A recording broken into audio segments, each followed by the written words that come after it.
Bíblia tem que ser examinada e analisada. O Senhor Jesus falou bem assim: examinai as Escrituras. Examinar não é ler só, irmãos. Examinar é pesquisar, é aprofundar, é investigar, é estudar. Bíblia é para ser estudada. A igreja precisa ensinar a palavra de Deus. Líderes precisam ensinar a palavra de Deus. Crente precisa valorizar a palavra de Deus. Crente que não valoriza a palavra de Deus, ele é uma presa fácil do maligno. Ele é uma presa fácil do adversário.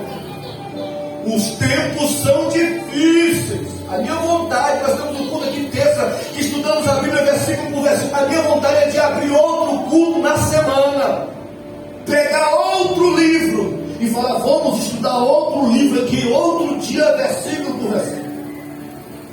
Essa é a minha vontade. Mas o meu querer é que Deus desperte em vocês essa fome, essa necessidade de conhecer a palavra de Deus. Não ache que o que você sabe é o suficiente. Se você pensa que o que você sabe é o suficiente, você não conhece nada. Você não conhece nada. Alguém que acha que sabe e despreza, você não conhece nada da palavra de Deus. A Bíblia é profunda. A igreja precisa estar preparada. O Senhor exige com que os seus pastores, com que os seus líderes preguem a palavra, ensine a palavra, para que a igreja conheça, para não ser enganada, irmãos. É a arma que nós vamos ter para vencer o inimigo. Aquela igreja acabou cedendo para falsas heresias, uma falsa profetia. E ele vai dizer que precisamos ter cuidado com doutrinas, com rituais, com experiências, com movimentos espirituais. Irmãos, nem todo movimento, nem toda profundidade vem de Deus, irmãos. Cuidado, cuidado, cuidado. Tem movimentos que não são de Deus. Tem movimentos que é para trazer um êxtase, um ânimo. Nesses mais de 10 anos pastoreando, eu já fui tentado tantas as vezes a retirar a palavra do altar, a retirar a palavra de igreja, com proposta de que igreja cresce, é com movimento, com proposta que igreja prospera, é com experiências. Só que, irmãos, pode até por algum momento trazer uma êxtase, um movimento, mas é algo que não permanece, irmãos. É algo que não dura. O que a igreja tem que ter é palavra de Deus. Se amanhã ou depois essa igreja parar de priorizar a palavra, parar de valorizar a palavra, saia daqui, procure uma igreja que valorize a palavra, que pregue a palavra, porque a igreja tem que ter palavra, crente tem que ter palavra, crente tem que amar a palavra de Deus. Essa é a vontade de Deus, essa é o querer de Deus, que igreja precisa conhecer a palavra dele. Nós vamos ver que ele vai falar, versículo 25: mas o que tendes, retém até que eu venha. Olha, que interessante. Ele vai falar assim: olha, com tantas doutrinas e movimentos, o que fazer? É mudar? É inovar? Ele vai falar: não. Jesus, ele não pede para a igreja que já tira algo novo. Jesus não pede um novo movimento, uma nova doutrina, uma nova forma espiritual. Sabe o que ele pede? Mas o que tendes, retém até que eu venha. Reter, irmãos, Aqui significa não negociar, não abrir mão, que é a presença, a fé, a palavra. Naquela igreja tinha pessoas que priorizavam e que valorizavam essas coisas.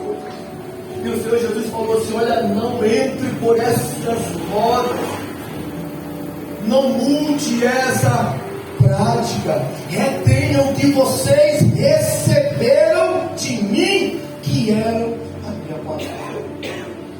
E os tempos estão cada vez mais difíceis, cada vez mais difíceis. Vocês acreditam que já tem pastores que estão fazendo academia dentro de igreja para atrair mais público, para atrair mais pessoas? Está tirando a palavra. Mas a ordem do Senhor foi essa: não retire a palavra da minha igreja, não tire a minha palavra dos meus altares. Por que, Jesus? Porque é pela palavra que o meu povo é alimentado. Por que, Jesus? Porque é pela palavra que o meu povo é santificado. Por que, Jesus? Porque é pela palavra que o meu povo é renovado. Por que, Jesus? Porque é pela palavra que Satanás é expulso. É pela a palavra de Deus. E precisamos de palavra, de palavra, de palavra. Deus te chamou para pregar a palavra. Deus te chamou para pregar a palavra. Deus te escolheu para pregar a palavra. Não foi para contar história, não foi para agradar a multidão.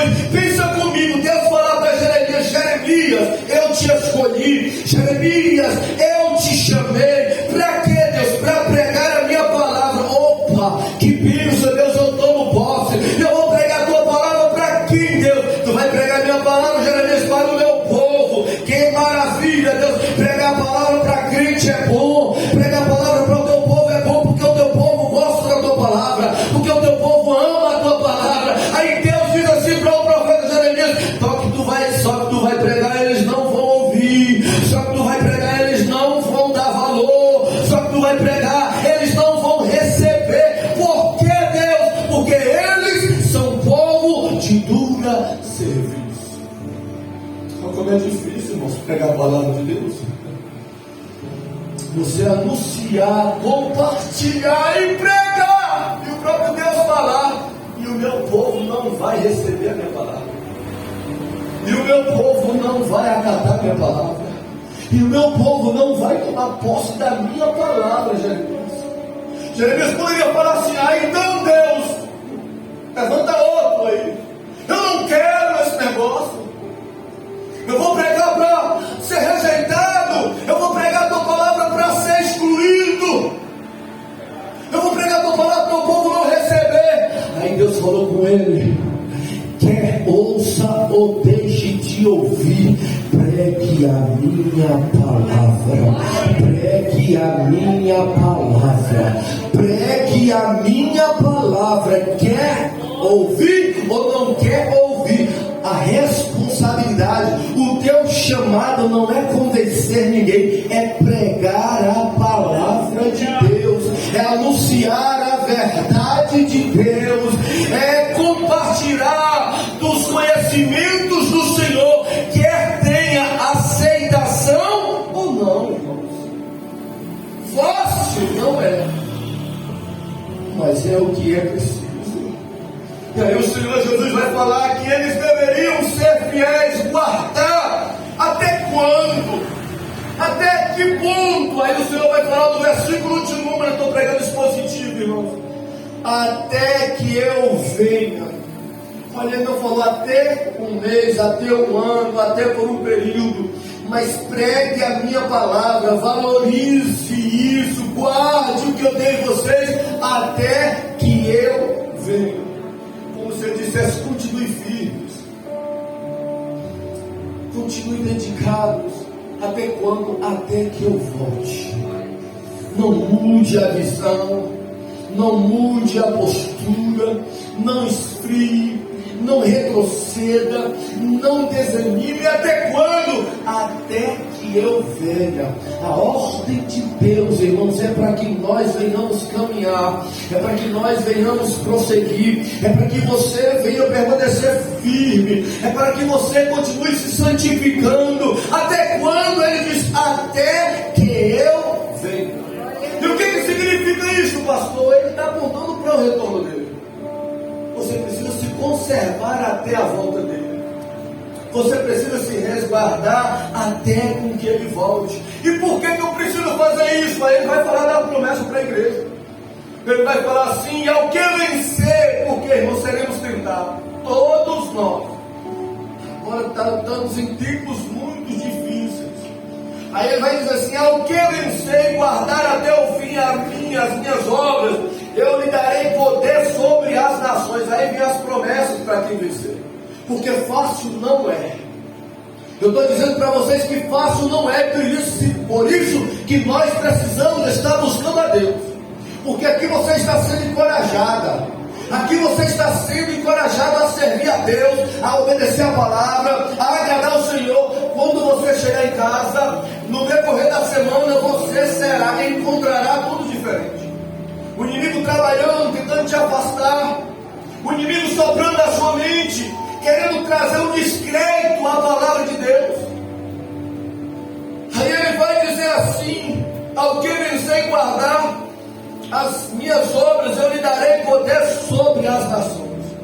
Quem decide ser fiel nessa vida, quem decide honrar e guardar, irmãos, o que o Jesus dá para a igreja, dá para nós, até o fim, ele vai sofrer oposição do mundo. E o que vai acontecer? Aí o Senhor Jesus vai falar aí: Senhor, mas quem conseguir vencer, eu vou dar uma recompensa. E a recompensa é qual? Para a igreja de Tiatira ele vai falar: eu vou te dar poder sobre as nações. Irmãos, isso aqui é profundo. Isso aqui fala do milênio. Quando Jesus voltar para reinar aqui nessa terra, preste atenção, Jesus vai vir do céu e vai reinar aqui na terra. Está em Apocalipse capítulo 19. Capítulo 20 vai falar sobre o milênio. Ele vai reinar, a sede dele vai ser em Jerusalém. Ele vai reinar todas as nações do mundo. Quase os 200 países que existem serão governados por Jesus. Primeiro ele vai arrematar a igreja. Após arrematar, ele vai voltar com a igreja. Zacarias capítulo 14 e Apocalipse 19. Vai vir com a igreja, vai implantar o seu milênio literal na terra por 1000 anos. E ele vai governar todo esse mundo. E nós que fomos salvos, ele está falando aqui: olha, eu vou dar poder a vocês sobre todas as nações. Significa que nós vamos para o céu. Não fala aqui sobre os anjos, fala sobre as nações. Quando ele arrebata a igreja, os salvos vão para os céus. Depois de 7 anos, os salvos voltam para a terra junto com Jesus.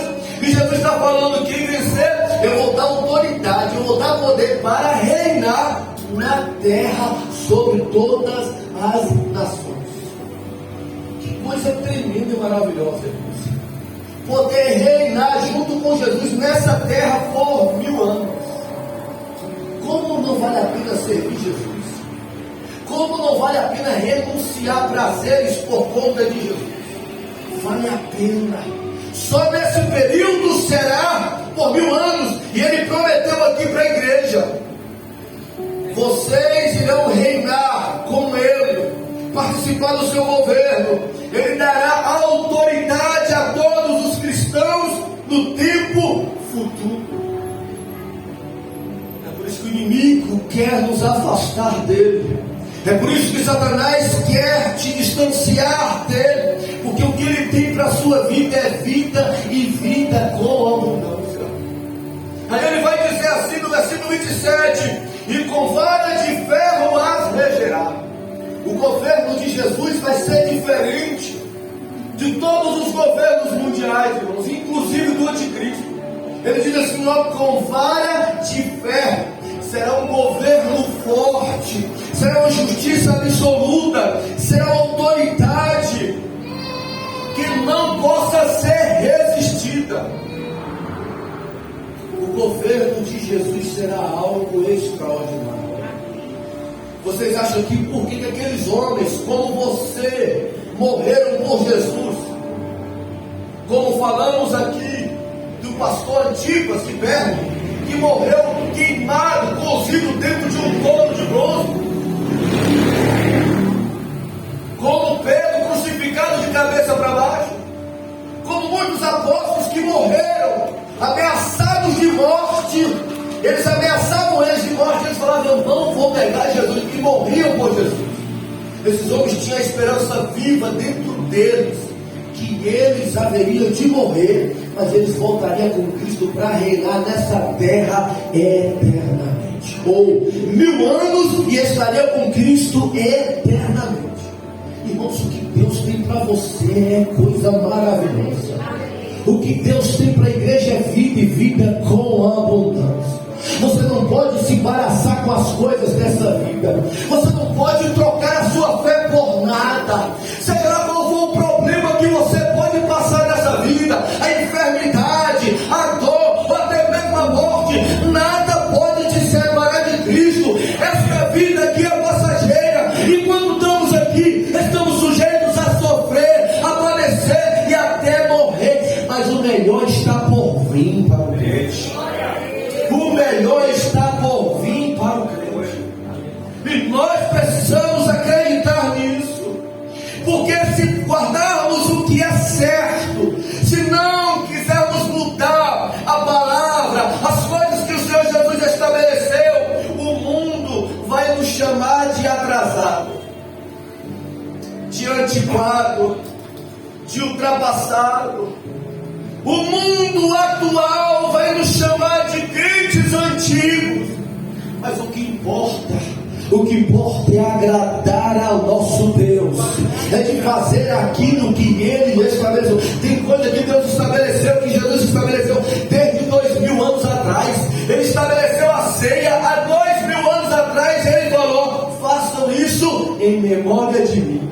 Passou-se 2000 anos, estamos aqui celebrando a ceia. Eu não posso mudar, eu tenho que fazer o que Ele mandou com que eu fizesse. Eu tenho que pregar a palavra que Ele mandou com que eu pregasse. Nós temos que adorar Ele da forma que Ele quer ser adorado. Então nós não podemos mudar se nós queremos agradá-lo e ir para o céu, irmãos. Seremos confrontados, seremos, mas precisaremos estar olhando para Jesus, aquele que prometeu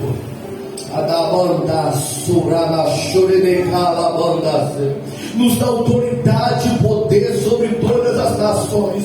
E o que mais o Senhor tem para aqueles que se conservar nesse mundo, Jesus? Aí ele diz assim: olha, dar-lhe a estrela da manhã. A estrela da manhã em Apocalipse fala da pessoa dele, mas também fala de luz, fala de glória.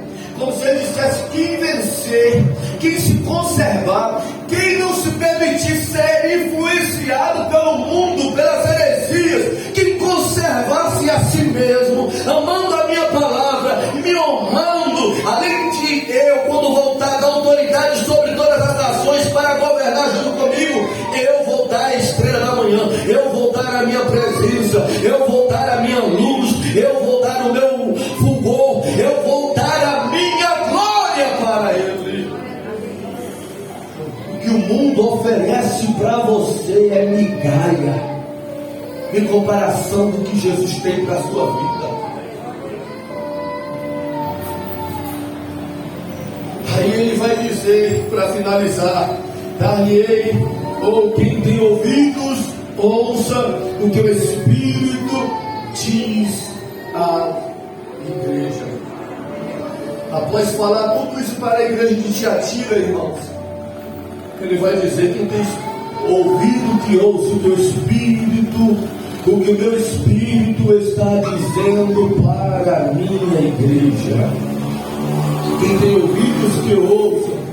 Quem está escutando, que recebe. Quem está entendendo que se permite ser moldado e aperfeiçoado.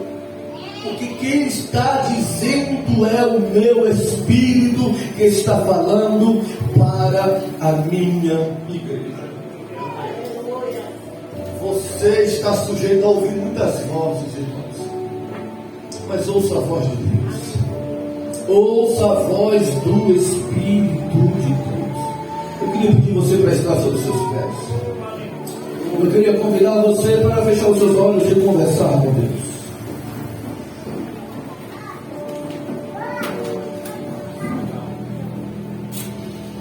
Ouvir a palavra, quem tem ouvidos ouça o que o Espírito diz às igrejas. Ouvir a palavra não é só ouvir e obedecer, é receber e se permitir ser moldado.